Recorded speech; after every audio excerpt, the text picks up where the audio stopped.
이사야서 5장 1절부터의 말씀입니다. 내가 나의 사랑하는 자를 위하여 노래하되 나의 사랑하는 자의 포도원을 노래하리라. 나의 사랑하는 자에게 포도원이 있으며 심히 기름진 사내로다. 땅을 파서 돌을 제하고 극상품 포도나무를 심었었도다. 그 중에 망대를 세웠고 그 안에 술틀을 팠었도다. 좋은 포도 맺기를 바랐더니 들포도를 맺혔도다. 예루살렘 거민과 유다 사람들아 구하노니 이제 나와 내 포도원 사이에 판단하라. 내가 내 포도원을 위하여 행한 것 외에 무엇을 더할 것이 있었으랴. 내가 좋은 포도 맺기를 기다렸거늘 들포도를 맺힘은 어찌민고. 이제 내가 내 포도원에 어떻게 행할 것을 너에게 이르리라. 내가 그 울타리를 걷어 먹힘을 당케하며 그 담을 헐어 짓밟히게 할 것이요 내가 그것으로 황무케 하리니 다시는 가지를 자름이나 북을 돋우지 못하여 진려와 형극이 날 것이며 내가 또 구름을 명하여 그 위에 비를 내리지 말라 하리라 하셨으니 대저 만군의 여호와의 포도원은 이스라엘 족속이요 그의 기뻐하시는 나무는 유다 사람이라. 그들에게 공평을 바라셨더니 도리어 포악이요 그들에게 의로움을 바라셨더니 도리어 부르짖음이었도다. 아멘. 이사야서 5장 1절부터의 말씀은 포도원의 노래라는 그 소제목을 갖고 있습니다. 그래서 여기서 보면은 내가 나의 사랑하는 자를 위해 노래하되 라고 얘기합니다. 나라는 자가 누굽니까? 바로 이사야 선지자가 얘기합니다. 이사야 선지자가 나의 사랑하는 자를 위하여 노래하는데 나의 사랑하는 자의 포도원을 노래하리라. 나의 사랑하는 자에게 포도원이 있으며 하고 이렇게 시작합니다. 한 절에 사랑하는 자를 3번이나 반복합니다. 여러분 선지자로서 하나님을 사랑하는 자요 하고 고백할 수 있다는 것은 사랑하는 자라는 이 히브리어의 그 뜻은 사실은 깊은 우정을 얘기합니다. 아주 여러분 중에 아주 깊은 우정을 가진 친구분 계시죠? 내가 뭘 해도 뭘 어떻게 해도 그리고 그대로 받아주는 그런 깊은 관계 속에 있는 관계를 지금 표현하고 있습니다. 선지자 같으면은 하나님 하면 이게 달달달달 떨어야 될 터인데 이게 아브라함이 친구와 같이 대하는 하나님의 그 따뜻함과 모든 것을 포용해주고 하나님의 뜻에 들어올 수 있게끔 만들어주는 하나님의 사랑이 이사야 선지자로 하여금 나의 사랑하는 자라고 고백합니다.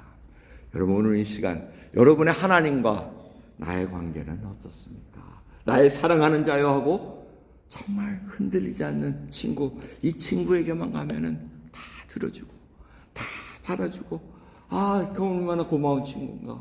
그분도 그렇게 생각한다는 겁니다. 그분도 그렇게 해서 우리를 친구 삼았다고 얘기합니다. 여러분 그 예수님께서 우리를 친구 삼았다는 걸 그냥 흘려보내지 마시기 바랍니다. 이런 고백을 서로 주고받고 하는 겁니다. 기도할 때 자꾸 뭐 달라보다도 저도 창피하죠. 오한 좀 났다고 나 살려줘 나 이거 정말 하지만 내 사랑하는 자요 주여 뜻대로 어떻게 하든 저는 달게 받겠나이다. 내가 심은 대로 걷는 것 주님 말씀 압니다. 이 모든 것들 주님의 뜻 안에 들어가길 원하나이다. 이런 상황 속으로 하나님을 점점 알아가게 된다는 겁니다. 그러면서 이 포도원 주인이 뭘 했습니까? 제일 먼저 심히 기름진 산을 구해놨다는 겁니다. 포도원 밭은 이 배수가 잘 돼야 되고 그래서 언덕이 좀 있는 게 좋습니다. 그리고 해가 잘 나야 됩니다. 그러니까 아주 좋은 땅을 골라놨다는 겁니다. 그리고 땅을 팠다는 겁니다. 그 중에 돌이 많으니까 땅을 파가지고 돌을 끄집어내고 거기다가 극상품 포도나무를 심었다고 얘기합니다. 여러분 우리는 압니다. 지금 이렇게 하시는 이유는 많은 그 이스라엘 상황이 어떤 거를 하나님께서 알려주시는 겁니다. 그래서 이 비유가 보통 하나님께서 하신 방법이 뭡니까? 들어보면 그렇구나 듣다가 이거 나보고 하는 얘기네? 이렇게 됩니다. 그게 바로 오늘 본 말씀의 포도원의 노래 주제입니다. 그렇지. 포도원 주인이 이렇게 좋은 땅을 준비하고 땅을 파가지고 뿌리도 잘 내리게 돌도 다 파고 돌을 파가지고는 망대도 세우고 거기 다 지켜보고 도둑들 못 들어오게 짐승도 못 들어오게 울타리도 다 쳐주시고 이야 이거 뭐 대단하다. 이제 포도 극상품 포도만 열리면 된다. 라는 상황이었다는 겁니다. 근데 들포도가 맺혔다고 얘기합니다. 하나님의 심정을 지금 노래하고 있습니다. 아니 극상품 포도를 심었는데 웬 들포도 쓰고 상품 가치도 없고 버려야만 되는 이 들포는 웬 말이냐 하고 놀래가지고 예루살렘 거민과 유다 사람들아 구하노니 이제 나와 내 포도원 사이에 판단해줘라 이렇게 얘기합니다. 오셔서 배심은 노릇 좀 하시오 이렇게 얘기합니다. 이 주인인 내가 뭐 잘못한 게 있습니까? 내가 다 할 거 다 하지 않았습니까? 모든 좋은 땅과 모든 시설과 모든 것들 다 완비하게 해줬는데 왜 들포도가 맺혔습니까? 이 얘기는 주인에게는 하자가 없다는 겁니다. 주인은 다 했는데 이제 이 판결을 예루살렘 거민과 유다 사람들 해주시오 하고 얘기합니다. 그래서 이 하나님께서 뭐라 그럽니까? 내가 내 포도원을 위하여 행한 것 외에 무엇을 더 할 것이 있었으랴 하고 얘기합니다. 할 것이 없었다는 겁니다. 이 들포도가 맺힘으로 말미암아 이제 이 포도원은 주인은 결단해야 된다는 겁니다. 이제는 울파리도 다 없애버리고 이제 너희들이 다 먹히든 말든 상관 안 하겠다. 너희들이 이렇게 살면 안 된다는 걸 알면서 결국 뭐라 그럽니까? 포도원은 이스라엘 족속이요 그의 기뻐하시는 나무는 유다 사람이라 하고 당신들이요 하고 이사야의 포도원 노래가 그렇게 끝이 납니다. 이거는 너희들이 형벌을 받을 것이라는 겁니다. 그래서 이 황무케 되고 다시는 가지 자름이나 북을 돋우지 못한다. 포도도 열매를 잘 맞으려면 열매 맺지 못하는 가지는 잘라줘야지 열매가 더 많지고 그 다음에 북을 돋는다는 것은 이 또랑과 이런 것들을 잘 경작해줘야지 또 흙도 붙들어 줘가지고 열매를 잘 맞게 해주는데 그걸 안 하겠다는 겁니다. 하나님께서 진리와 형국이 날 것이며 내가 또 구름을 명하여 그 위에 비를 내리지 말라 이렇게 얘기하겠다는 겁니다. 결국은 심판이 올 것이고 너희들이 진리와 형국이 나는 그러한 황폐한 땅이 된다 이렇게 얘기합니다. 진리와 형국이라는 것은 가시덤불과 가시를 뜻합니다. 여러분 가시라는 걸 참 이게 무섭습니다. 앞에 이 그림이 사진이 뭐냐면 텀블위드라는 겁니다. 텀블위드. 이게 보통 아리조나, 뉴멕시코, 유타 뭐 이런 지역에 많이 있는데 이들은 어떻게 된다고요? 막 바람이 불면 부러져 나가가지고 막 돌아다녀야 돼요. 기지로 막 돌아다녀야 돼요. 왜 그런지 아세요? 그 이유가 참 재미있습니다. 이들이 꽃을 피우면 이렇게 가시가 많아요. 근데 보통 다른 식물들은 어떻게 씨를 퍼뜨립니까? 이 벌이나 뭐 새가 와서 먹고 열매를 먹고 배설물로 이렇게 씨를 다 퍼치는데 새들이 얘한테는 안 가는 거예요. 텀블위드는 가서 먹질 않는 거예요. 그러니까 이들이 자기의 이걸 번성시키기 위해서는 열매와 씨가 이렇게 맺혀지면 부러지면서 바람에 날려서 막 돌아다녀야 돼요. 그런데 이게 제가 뉴멕시코에 있을 때 몇 번 경험을 해봤는데요. 이게 지나가다 차를 한번 툭 치고 가더라고요. 그래서 뭐 별거 아니겠지 하고 갔는데 그 다음에 뭐가 일어났냐면 타야 빵꾸가 나버렸어요. 야, 가시가 어마어마하게 절대 이거 오면은 저는 아예 다른 데다가 차를 대든가 이거 괜히 차가 더 세지 하고 갔다가 아주 타이어를 박살을 내버리더라고요. 그 정도로 가시가 아주 세고 그리고 이들이 내릴 수 있는 데는 사막 같은 데 내려야 됩니다. 무슨 숲속이나 이런 데 가면은 또 잘하질 못해요. 다른 것에 막혀가지고.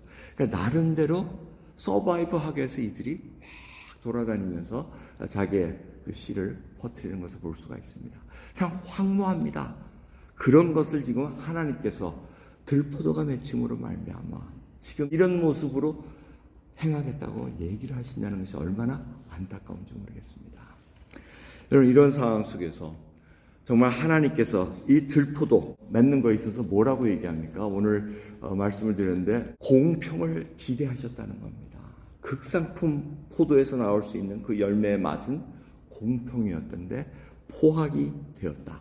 그리고 의로움이었더니 도리어 부르짖음이 왔더라 이렇게 얘기합니다. 근데 제가 주보에 히브리어로 이렇게 써놨습니다. 이게 우리가 보면 그냥 그런가 보다 공평이었는데 포악이고 의로움이면 부르짖음이구나 이렇게 하는데 히브리어를 보면 공평 미시파트입니다. 그런데 포악은 미스파흐. 그래서 이게 얼핏 들으면 비슷비슷해요. 그래서 이건 말로 지금 이 백성들이 잘 듣지 못하면 이게 무슨 말을 하는지 잘 모를 때가 있어요. 공평이 공평이고 뭐 이렇게 들린다는 얘기입니다. 의로움도 제다카라는 히브리 단어인데 부르짖음, 억울해서 이 내 아의 억울함, 저 돈 많은 사람 또 나를 학대하고 뭐 이 억울함의 부르짖음이 체아카랍니다. 이 체아카와 체다카가 굉장히 유사한 발음이 납니다. 이게 결국은 뭡니까? 내가 극상품을 해서 포도를 구했는데 들포도가 나왔다는 겁니다. 짝퉁이 와버렸다는 겁니다.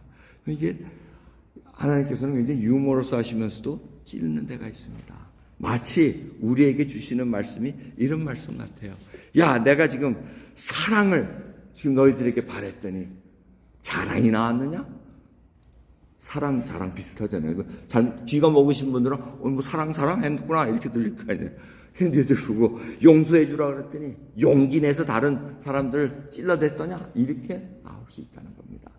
이것이 하나님께서 극상품의 포도를 심었음에도 불구하고 이 백성들이 하나님의 그 부르심에 지금 전혀 감격하지도 않고 이 모든 얘기는 어떻게 갑니까? 이 가나안 땅을 하나님께서 주셨다는 겁니다. 그 가나안 땅에 있는 족속들, 그 돌과 같은 자들을 다 뽑아내고 그 속에서 트랜스플란트를 했다는 겁니다. 극상품인 포도나무를 심어놨더니 이들이 좋은 열매를 맺는 것보다는 오히려 가나안 백성들의 그 우성을 받아들여서 이상한 열매, 들포도를 맺게 되었다는 것입니다. 여러분, 하나님께서 우리에게 부르셨을 때 우리를 부르신 이유가 있습니다. 그리고 우리를 지금 트랜스플란트, 이 심어 놓으셨다는 겁니다. 시편 1편에 나오는 말씀이죠. 물가에 심기운 나무, 그게 바로 트랜스플란트 했다는 겁니다. 하나님께서 가장 좋은 데다가 심어 놓으셨다는 겁니다. 여러분의 삶을 한번 프레드릭스버그에다가 비교를 해보십시오. 이 땅이 어떤 땅입니까? 하나님께서 아주 좋은 곳으로 여러분들을 사랑하셔서 다 갖다 놓으신 것 아니겠습니까? 아직도 그 속에서, 이 속에서 지금, 아이고, 내 프레드릭스버그 벗어나야지. 그럼 빨리 벗어나세요. 더 좋은 데가 있는지 모르겠지만, 여러분, 하나님께서 이곳에 지금 불어놓으셨다는 것은 우리로 하여금 지금 하나님이 준 열매를 바라고 있다는 겁니다. 그 가운데 어려움도 있습니다. 고난도 있습니다. 굴곡도 있습니다. 모든 상황 속에서 하나님이 바라시는 것은 하나님의 성품을 드러내기 원한다는 그 열매들입니다. 바로 갈라디아서 5장 22절부터 23절에 성령의 열매가 극상품의 포도 열매입니다. 여러분, 성령의 열매는 단수, 열매라는 단수입니다. 그러면서 9가지의 열매들의 이름들이 나옵니다. 사랑, 희락, 화평, 오래 참음, 자비, 양성, 충성, 온유, 절제. 이 성령의 열매 안에 이 9가지의 맛이 다 나온다는 겁니다. 제가 새벽 기도에서도 말씀드렸지만 뭐 사랑이란 열매, 희락의 열매, 화평의 열매, 나는 정말 양선의 열매가 없어, 뭐 이런 식으로 얘기하기보다는 그 성령의 열매 안에 이 9가지가 다 어우러지면서 자라나게 되어 있습니다. 이 맛을 내기 위해서는 때로는 열매 못 맺는 가지들을 잘라내야 될 때도 있습니다. 겉으로 나온 뿌리를 잘라내야 될 때도 있습니다. 여러분, 그 과정 하나하나가 우리의 삶에서 지금 이 프레드릭스버그 이 땅에 뿌리박고 있으면서 지금 하나하나 하나님께서 기대하시는 것이 있다는 것입니다. 그 기대가 바로 극상품 열매를 바라보고 계시다는 것입니다. 이 일을 하기 위해서는 갈라디아서 5장 24절을 보면 그리스도 예수의 사람들은 육체와 함께 그 정과 욕심을 십자가에 못 박았느니라고 얘기합니다. 정과 욕심, 내가 추구하는 것, 나 중심으로 살아왔던 그 하나, 어떻게 해서든지 저 사람을 무너뜨리고 내가 서야 되겠고, 뭐 여러 가지 미움 속에서 용서하지 못하고, 이 하나하나가 다 이제는 예수 그리스도의 십자가 안에 내가 그 정과 욕심을 못 박음으로 말미암아 이젠 내가 그 안에 죽었고 예수 그리스도와 합하여 부활하여 이제는 영원한 생명을 가진 자로 사는 하나님의 백성의 그 놀라운 특권이 무엇인가, 그걸 알아가는 과정입니다. 그 과정을 통해서 이 사랑이 나옵니다. 오래 참으며 정말 하나님 앞에 기뻐할 수 있는 희락이 나옵니다. 고난을 당할 때는 억울하고 불평하고 나오지만 결국은 찬양하며 기쁨이 회복됩니다. 다니면서 이 화평을 논합니다. 마음이 청결한 자, 그리고 화평케 하는 자라 하나님께서 복을 주신다고 얘기를 합니다. 여러분들의 삶을 한번 살펴보시죠. 내가 가는 곳마다 이런 화평과 희락과 자비와 온유와 이 절제들이 나타나는가? 그 열매를 하나님께서 좀 기대하고 계시다는 겁니다. 오늘 말씀은 방향이 조금 틀립니다. 우리가 항상 우리 쪽에서 하나님께 기대하는 것을 자꾸 얘기하는데 여러분, 하나님께서 기대하시는 것이 있다는 겁니다. 나의 사랑하는 자가 기대하는 것이 있다는 겁니다. 여러분의 자녀가 하나님의 자녀로서 얼마나 잘 자라며 또 기대하는 게 있지 않습니까? 하나님도 마찬가지라는 겁니다. 그 극상품의 그 열매를 지금도 바라보고 계시다는 겁니다. 기대하고 계시다는 겁니다. 그래서 우리는 구원 얻은 후에 계속해서 그 길을 걸어가고 있습니다. 얼마나 그게 감사합니까? 여러분, 오늘 말씀 그냥 가볍게 여기지 마십시오. 공평을 원했더니 포악이요, 의로움을 원했더니 공평과 의로움은 다 하나님 자체를 얘기합니다. 하나님의 그 속성과 성품을 그대로 우리를 통해서 투명하게 드러나기를 원하는데 포악이 나타났고 부르짖음이 나왔다는 겁니다. 그럼 우리 때문에, 우리가 말하는 것, 우리의 행동 하나 때문에 얼마나 많은 사람들이 하나님께 부르짖었겠습니까? 여러분, 그거 생각하면 참 창피할 수 있습니다. 내가 사랑 베풀지 못하고, 내가 용서 구하지 못하고, 계속해서 남의 것 찔러대기만 하고, 그래서 가시와 같은 인생을 살면서 지금까지 나 잘났다고 살아왔던 그 인생이 지금 와서 무엇을 드러내고 있는가? 그거를 지금 하나님께서는 물어보고 계십니다. 그래서 이 열매를 맺기 위해서는 주님께 붙어있지 않고서는 맺을 수가 없습니다. 너무나 잘 아시는 요한복음 15장 5절 말씀, 나는 포도나무요 너희는 가지니 저가 내 안에 내가 저 안에 있으면 이 사람은 과실을 많이 맺나니 나를 떠나서는 너희가 아무것도 할 수 없습니다. 이런 열매를 맺기를 원하십니까? 예수 그리스도를 떠나시면 안 됩니다. 예수 그리스도를 붙잡고 계셔야 됩니다. 연합된 자라는 것은 예수 그리스도의 그 놀라운 은혜가 나를 통해서 흘러나가는 통로가 된다는 것입니다. 그래서 히브리서 3장 1절을 보시면 그러므로 함께 하늘의 부르심을 입은 거룩한 형제들아, 바로 우리들 보고 얘기합니다. 그 형제들아, 우리의 믿는 도리의 사도시며 대제사이신 예수를 깊이 생각하라, 이렇게 얘기합니다. 여러분, 예수 그리스도를 깊이 생각하면은 이 열매들이 저절로 맺어질 수밖에 없다는 겁니다. 지금 이 주님께서도 대제사장의 역할이 뭡니까? 하나님과 인간관계를 중재하면서 그 속에서 우리를 위해서 강구하고 계시다고 얘기합니다. 지금도 주님은 우리 각자의 심령 하나하나를 위해서 강구하고 계십니다. 여러분들이 실패할 때도 주님께서 안타까운 마음으로 계속 붙들고 계시면서 네가 일어서야 되지 않겠니? 네가 이 시간에서 지금 하나님과 하나님의 백성 속에서 어떻게 살아가야 되는가를 정말 그 안에서 놀라운 포용력을 보여주는 그 시간이 필요하지 않느냐. 이걸 주님께서 계속해서 얘기하십니다. 예수 그리스도를 깊이 생각하시기 바랍니다. 십자가에 한번 같이 달려보시기 바랍니다. 그 고통을 느끼며 세상 죄를 지신 예수님 앞에 나의 죄도 같이 그 안에 들어감으로 말미암아 모든 것을 속죄하시며 하나님께서 우리를 이끌어 가셨다는 그 놀라운 은혜를 받을 수가 있다는 것입니다. 예수님께서는 비유로 누가복음 13장 7절에 이렇게 말씀하셨습니다. 가원지기에 이르되 내가 3년을 와서 이 무화과 나무에 실과를 구하되 얻지 못하니 찍어버리라. 어찌 땅만 버리느냐.